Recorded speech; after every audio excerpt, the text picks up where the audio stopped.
story that we're following, and this is about the CNG situation. Let's share with you what's coming out of the newscast, and this is a developing story that we're looking at this morning.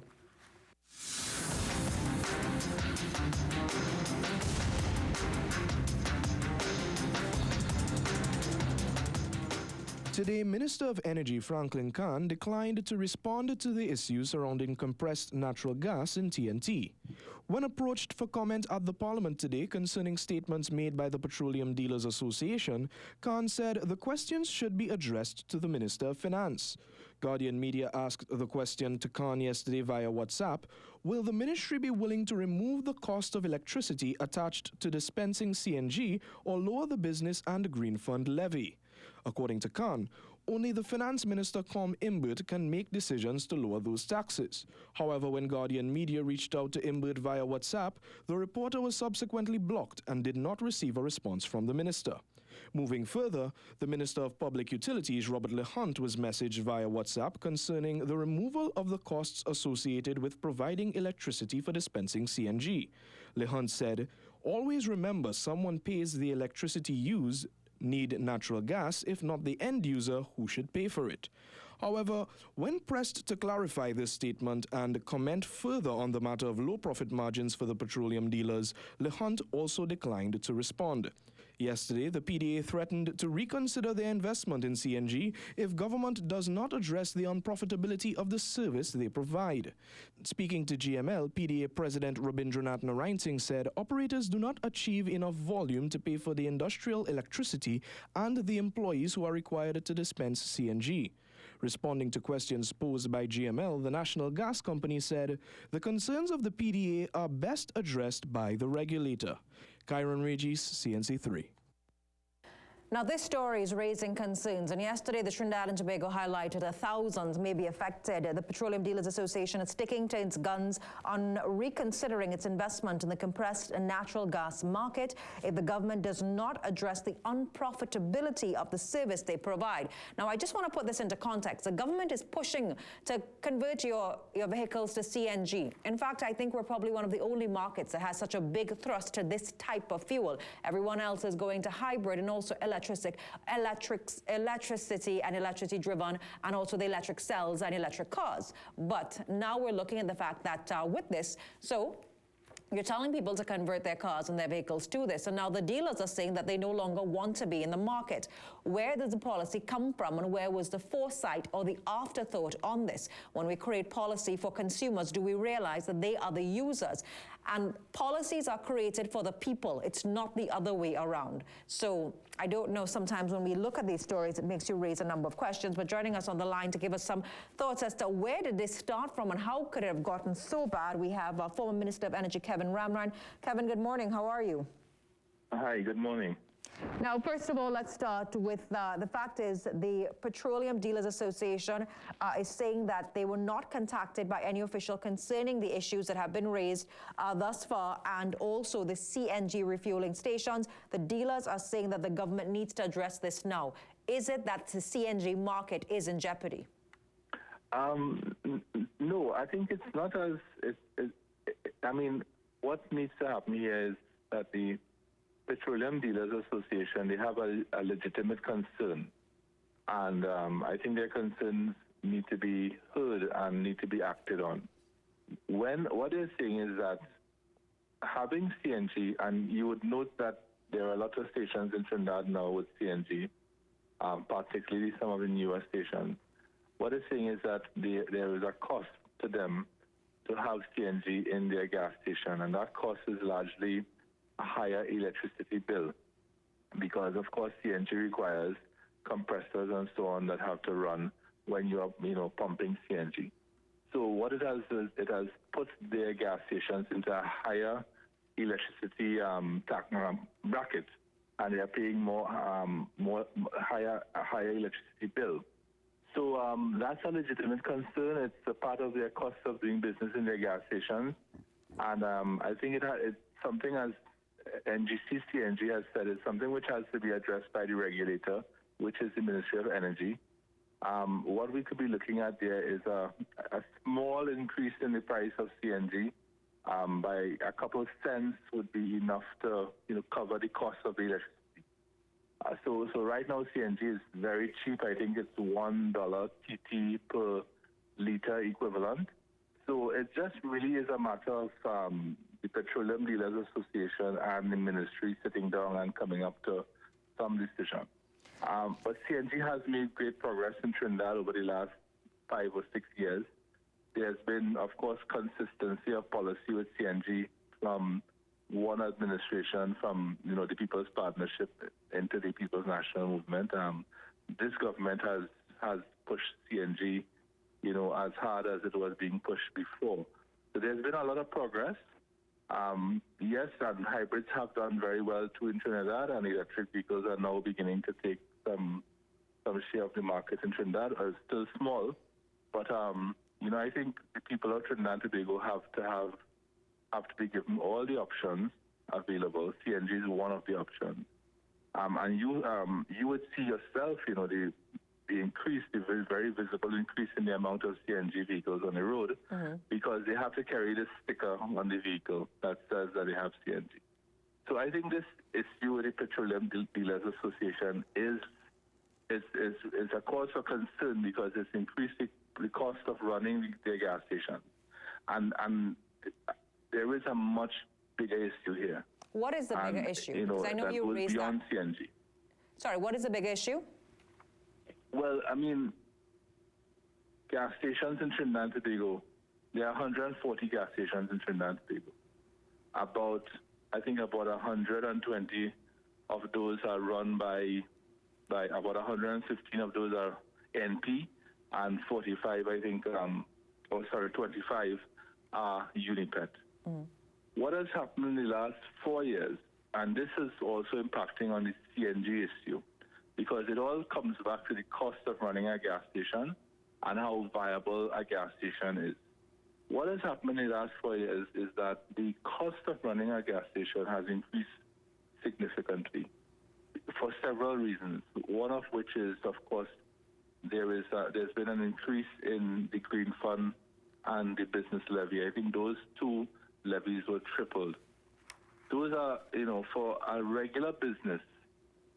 And we must understand, Hema, that the gas station industry is a price control industry. It is probably one of the last price control industries in Trinidad and Tobago. They don't get to determine the price of the product they sell. That is regulated by law. It's not like in the United States, where they could wake up in the morning and change the price in the gas station. And then you as a consumer drive around Fort Lauderdale looking for the cheapest price. It's a price-regulated industry.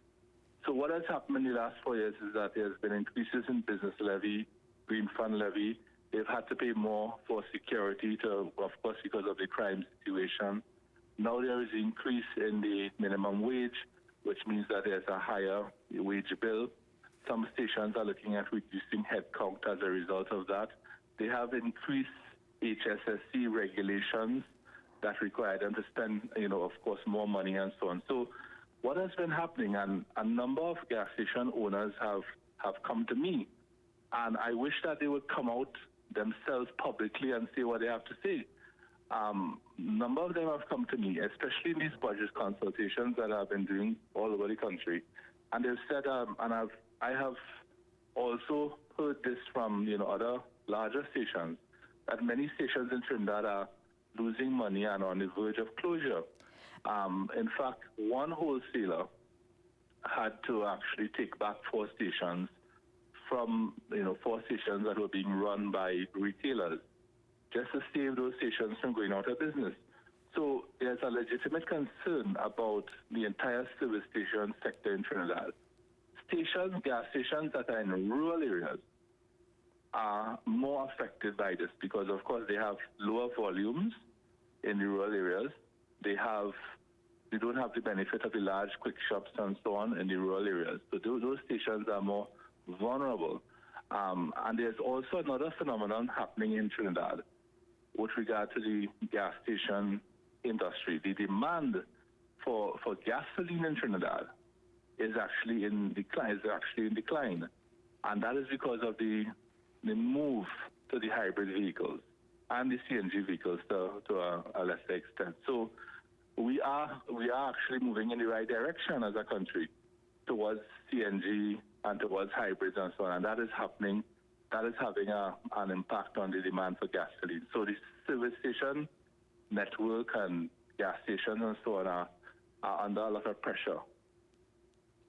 Now, when you talk about under a lot of pressure, how long can this be sustained? Because the Petroleum Dealers Association have been calling on the government to address the profit margins, saying that it's no longer profitable to be in the trade. So are we now returning that I don't know if you remember, a couple of years ago, there was actually a sort of protest that the stations were having. There were banners in gas stations and so on, talking about these issues. And what had happened in 2017, the Minister of Finance did give some relief, and he increased the retail margins. But those increases were wiped out by the increases in the Green Fund and the business levy and so on. So he gave with one hand, of course, he took back with the other hand. So the situation, I don't know how long it can be sustained for. I would hope that those people who are affected would begin to, speak out and advocate and so on, that something be done. What's the solution? The solution, if you talk to many of them, is to increase the retail margins that they get at the pump.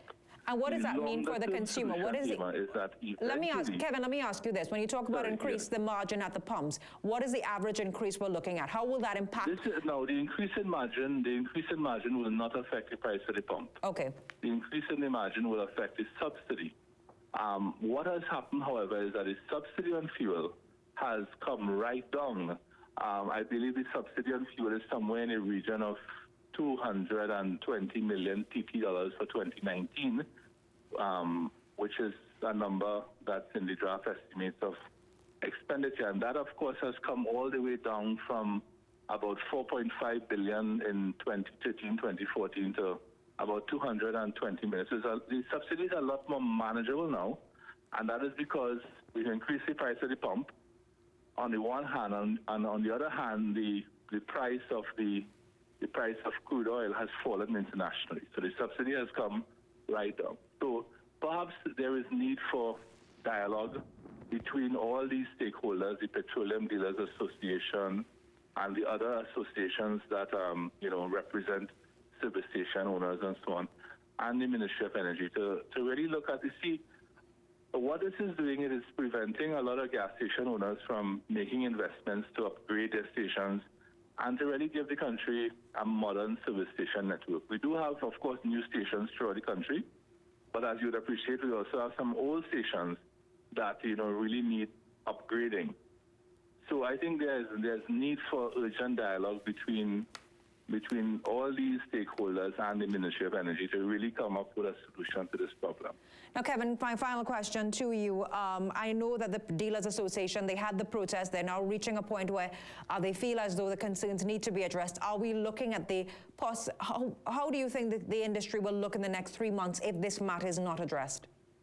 Well, I think the issue with the CNG is a serious issue because, again, what has happened is that it's affecting the cost of running the gas station.